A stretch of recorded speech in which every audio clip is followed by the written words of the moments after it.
नमस्कार दोस्तों, ocean network में आपका स्वागत।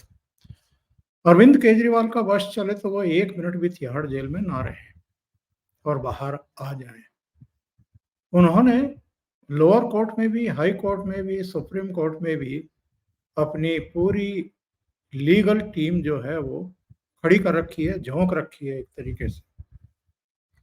20 जून को लोअर कोर्ट यानी ट्रायल कोर्ट ने उनको जमानत दे दी थी और ये ट्रायल कोर्ट भी नियमित कोर्ट नहीं थी, स्पेशल कोर्ट थी, स्पेशल जज थी, क्योंकि समर वेकेशन की वजह से ट्रायल कोर्ट उस तरीके से काम नहीं कर रही है और आमतौर पर यह धारणा रहती है कि जो स्पेशल समर वेकेशन की कोर्ट होती हैं उनको जमानत जैसे मामलों में फैसले नहीं लेने चाहिए, लेकिन एक फैसला हुआ और 1 लाख के मुचलके पर अरविंद केजरीवाल को रिहा करने के आदेश जारी कर दिए गए। उसके अगले दिन 21 जून को ईडी हाई कोर्ट पहुंची और उसने हाई कोर्ट में साफ तौर पर कहा कि साहब हमारी बात निचली अदालत ने, स्पेशल कोर्ट ने सुनी ही नहीं। उसके पास हमारे पूरे तर्क सुनने का समय ही नहीं था और हम यहां अपनी बात रखना चाहते हैं। अरविंद केजरीवाल की रिहाई आप स्टे करिए। तो हाई कोर्ट ने उसको स्टे कर दिया 21 जून को। सुनवाई हुई, दोनों पक्षों की दलीलें सुनी गई और हाई कोर्ट ने अपना फैसला सुरक्षित रख दिया। अब केजरीवाल पहुंच गए सुप्रीम कोर्ट और सुप्रीम कोर्ट इसलिए पहुंचे कि साहब हाई कोर्ट ने फैसला सुरक्षित रख करके एक तरीके से अरविंद केजरीवाल के जो मौलिक अधिकार हैं उनका उल्लंघन किया है। अगर निचली अदालत ने उनको जमानत दे दी है तो उनको अब जेल में रखना ठीक नहीं है और सुप्रीम कोर्ट ने उनकी बात सुन ली और सुनने के बाद कहा कि हम हाई कोर्ट ने जो स्टे किया है उनकी जमानत पर, उनकी रिहाई पर, हम उसमें हस्तक्षेप नहीं करेंगे। अगली सुनवाई हम 26 जून को करेंगे और संभवतः तब तक हाई कोर्ट ने जो अपना आदेश सुरक्षित रखा है उस पर वो फैसला सुना देगा। तो उसके बाद हम आपकी बात सुनेंगे। या तो आप हाई कोर्ट से अपनी याचिका वापस ले लें और तब हमारे पास आए, तब हम सुनवाई करेंगे कि जो निचली अदालत ने, स्पेशल कोर्ट ने अरविंद केजरीवाल को जमानत दी है वो ठीक है या गलत है। चूंकि मामला अभी हाई कोर्ट में सुनवाई हो चुकी है, मामला सुरक्षित है, फैसला आने वाला है, तो ऐसे में हम हस्तक्षेप नहीं करेंगे और सुप्रीम कोर्ट की बात बिल्कुल ठीक भी है। तो ऐसे में अरविंद केजरीवाल को और जो भी उनके वकील साहिबान हैं यानी अभिषेक मनु सिंघवी, उनको सुप्रीम कोर्ट से भी एक तरीके से झटका लग गया है। ये लोग सुप्रीम कोर्ट गए तो इसलिए थे कि भाई हम हाई कोर्ट के फैसला सुरक्षित करने के जो फैसला है उसको चुनौती देंगे और कहेंगे कि साहब इस मामले में अगर अरविंद केजरीवाल को जमानत मिल गई है तो उनको अब जेल में रखने का कोई मतलब नहीं है। जो उनके मूल अधिकार हैं, मौलिक अधिकार हैं, ये एक तरीके से उनका उल्लंघन हो रहा है। पर सुप्रीम कोर्ट ने उनकी बात नहीं सुनी, उस तरीके से नहीं सुनी और ये साफ तौर पर कह दिया कि साहब हम हाई कोर्ट के फाइनल फैसले का इंतजार करेंगे और उसके बाद ही इस पर, आपकी याचिका पर सुनवाई करेंगे। अब जो याचिका दाखिल की गई थी अरविंद केजरीवाल की तरफ से, उसमें क्या कहा गया था सुप्रीम कोर्ट में? उसमें यह कहा गया कि साहब जमानत आदेश पर रोक लगाने के लिए हाई कोर्ट का जो तरीका था, वो जो सुप्रीम कोर्ट के निर्धारित कानून हैं, उनका स्पष्ट उल्लंघन है, उसके विपरीत है। और ये उस बुनियादी मौलिक सीमा का उल्लंघन करता है जिस पर हमारे देश में जमानत के कानून आधारित हैं। केवल इसलिए कि याचिकाकर्ता एक राजनीतिक व्यक्ति है और केंद्र में सत्ता में मौजूद सरकार का विरोधी है, केवल ये तथ्य उसके खिलाफ झूठा मामला बनाने का आधार नहीं हो सकता। इसके साथ ही जो याचिकाकर्ता है, उसको कानूनी प्रक्रिया से वंचित करने का आधार भी नहीं हो सकता है।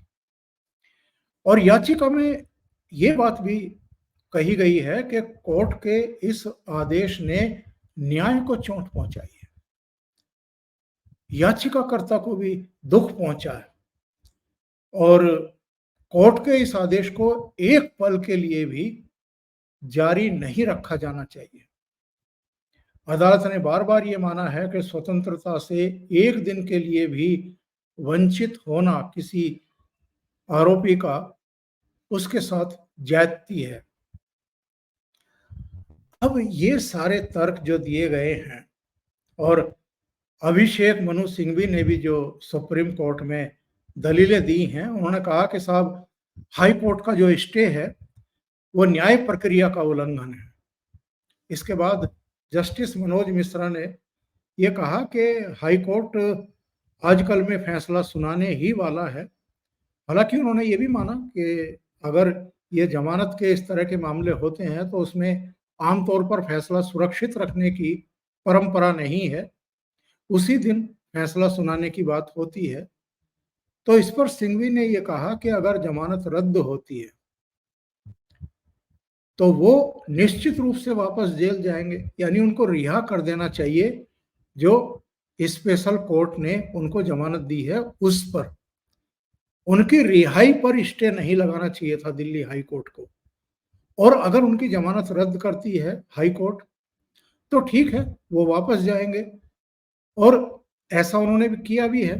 उनका कहना था कि साहब सुप्रीम कोर्ट ने जब इनको 21 दिन के लिए अंतरिम जमानत दी थी तो वो इस आधार पर दी थी कि वो दिल्ली के चीफ मिनिस्टर हैं, उनको उनके कोई भागने का खतरा तो है नहीं कि वो देश छोड़ करके भाग जाएंगे।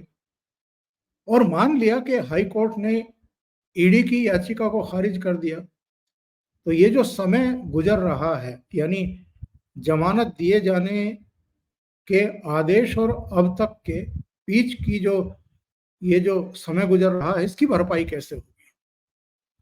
तो इसलिए मैंने कहा था कि अरविंद केजरीवाल का वश चले तो वो 1 मिनट भी जेल में ना रहें। और कई बार मुझे लगता है कि अरविंद केजरीवाल जितने चिंतित अपनी स्वतंत्रता को लेकर के हैं, उतने चिंतित शायद अपने साथियों की रिहाई को लेकर के नहीं है। अब मनीष सिसोदिया कब से जेल में है? 26 फरवरी 2023 को गिरफ्तार हुए थे और अब जून का भी अंत आ रहा है। तो मतलब 1 साल और 4 महीने के आसपास उनको अंदर हो गया है, लेकिन उसके लिए इतने प्रयास किए गए हों मुझे तो याद नहीं आ रहा है। तो अभिषेक मनु सिंघवी का कहना था कि साहब मैं अंतरिम तौर पर, मतलब अरविंद केजरीवाल अंतरिम तौर पर रिहा क्यों नहीं हो सकते हैं, जबकि निचली अदालत जो है उनके पक्ष में फैसला सुना चुकी है। तो जस्टिस मिश्रा ने साफ तौर पर यह कह दिया कि भाई अभी हम कोई आदेश पारित करते हैं तो इस मामले पर हाई कोर्ट से पहले ही हम फैसला सुना देंगे, इसलिए हाई कोर्ट के फैसले का हम इंतजार करेंगे और उसके बाद ही इस पर फैसला सुनाएंगे। अरविंद केजरीवाल को, उनकी लीगल टीम को इतनी जल्दबाजी क्यों है और अरविंद केजरीवाल को वो बाहर क्यों ले आना चाहते हैं? आपको ये आम आदमी पार्टी की, अरविंद केजरीवाल की परेशानी समझनी चाहिए। क्या है परेशानी? परेशानी ये है, उनको लगता है कि नरेंद्र मोदी के नेतृत्व में तीसरी बार केंद्र में उनकी सरकार बन गई है अब अगर वो अंदर जेल में रहते हैं तो ये एक बड़ा संवैधानिक कारण बनेगा अगर केंद्र सरकार दिल्ली में उनकी सरकार को बर्खास्त करने का फैसला करती है। पार्लियामेंट का सेशन चल रहा है, हालांकि अभी राष्ट्रपति का अभिभाषण भी होना है, उस पर धन्यवाद प्रस्ताव पेश होना है, उस पर चर्चा होनी है, प्रधानमंत्री को जवाब देना है और ये जो सत्र है ये 4 जुलाई तक ही है। लेकिन अगर दिल्ली में हालात पेचीदा हैं, अगर व्यवस्थाएं काम नहीं कर रही हैं, सरकार काम नहीं कर रही है, पानी की किल्लत को लेकर के त्राहिमाम त्राहिमाम है, बहुत सारे सरकार के फैसले लटके पड़े हैं, तो ये एक तरीके से मुख्यमंत्री की जो अनुपस्थिति के कारण तमाम फैसले लटके पड़े हैं, उसी को आधार बना करके मोदी सरकार दिल्ली में राष्ट्रपति शासन लगा सकती है और उपराज्यपाल को सारे अधिकार दे सकती है फैसले लेने के। एक तो इनको ये डर है, दूसरी इनकी परेशानी की और खींच की वजह ये है कि अब अगर लीडरशिप जेल में है, 3 बड़े मंत्री जिनमें खुद मुख्यमंत्री, मनीष सिसोदिया और सत्येंद्र जैन, तीनों जेल में है, तो सरकार तो वैसे ही नहीं चल रही है, फैसले तो वैसे ही नहीं हो रहे हैं, ऊपर से अब विधानसभा चुनाव में भी अधिक समय बचा नहीं है और लोकसभा चुनाव में जो मिट्टी पलीद हुई है, अरविंद केजरीवाल की पार्टी की तमाम दावे किए गए थे कि पंजाब की हम 13 की 13 सीटें जीतेंगे, दिल्ली की 7 सीटें जीतेंगे, हरियाणा में कुरुक्षेत्र भी जीतेंगे, गुजरात में भावनगर और भरूच भी जीतेंगे। लेकिन हुआ क्या, केवल 3 सीटें आई, 22 सीटों पर लड़े, 3 सीटें जीते और वो भी किस तरह जीत पाए ये अपने आप में बड़ा दिलचस्प विषय है।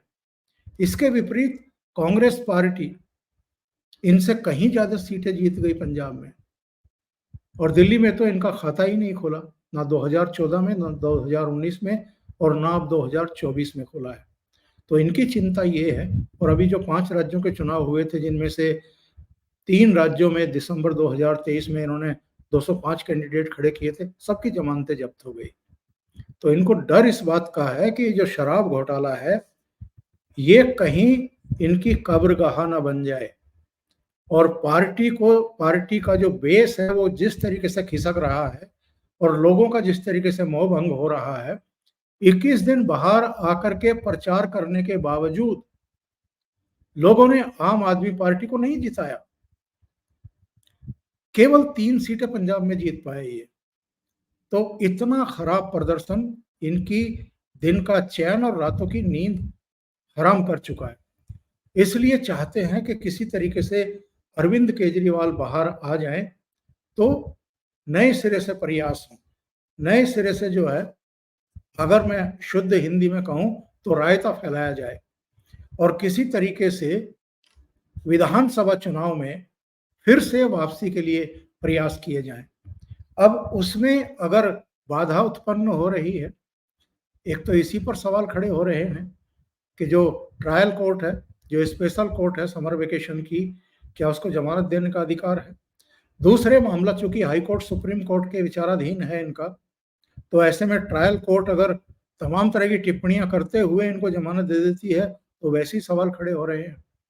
और अब चूंकि मामला हाई कोर्ट में पहुंच चुका था, हाई कोर्ट स्टे लगा चुका था इनकी रिहाई पर, और इसी बीच ये सुप्रीम कोर्ट भी पहुंच गए, तो और भी मामला पेचीदा हो गया है।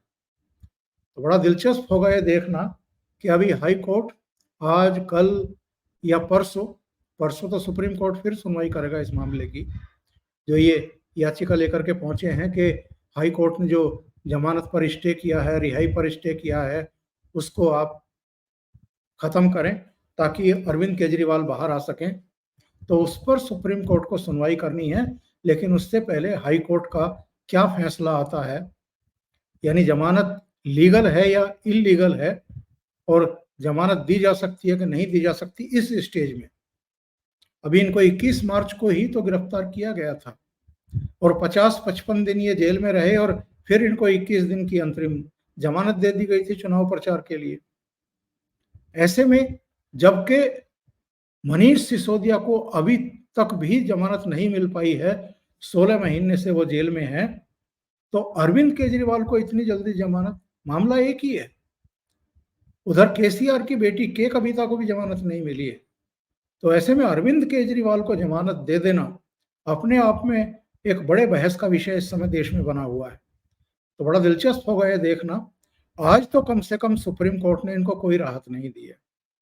ये गए तो इसीलिए थे कि सुप्रीम कोर्ट से हाई कोर्ट ने जो स्टे किया है इनकी रिहाई को, उसको समाप्त करा करके अरविंद केजरीवाल को बाहर ले आने का जो है बंदोबस्त कर लिया जाए, लेकिन उसमें इनको कामयाबी नहीं मिली और सुप्रीम कोर्ट से कम आज तो बड़ा झटका लगा है। अभी कम से कम 2 दिन तो और उनको अंदर ही रहना पड़ेगा। 26 तारीख की तारीख डेट दी है सुप्रीम कोर्ट ने, तब तक हाई कोर्ट का भी फैसला आ जाएगा। हाई कोर्ट अगर जो उन्होंने स्टे किया है इनकी रिहाई को उसी पर कायम रहता है, तो फिर सुप्रीम कोर्ट में बॉल होगी और वो फैसला करेंगे कि अरविंद केजरीवाल को राहत दी जाए आगे की सुनवाइयों में या नहीं दी जाए। अभी के लिए इतना ही। बहुत बहुत धन्यवाद। अगर आपको ये चैनल और इसके कंटेंट पसंद आ रहे हैं तो लाइक करें, कमेंट करें, वीडियो को शेयर भी करें। अभी तक अगर आपने ये चैनल सब्सक्राइब नहीं किया है तो सब्सक्राइब कर लें और साथ में लगे बेल आइकॉन को दबा दें ताकि आगे आने वाले वीडियो और उनके नोटिफिकेशन आप तक पहुंचते रहें। बहुत बहुत धन्यवाद। नमस्कार।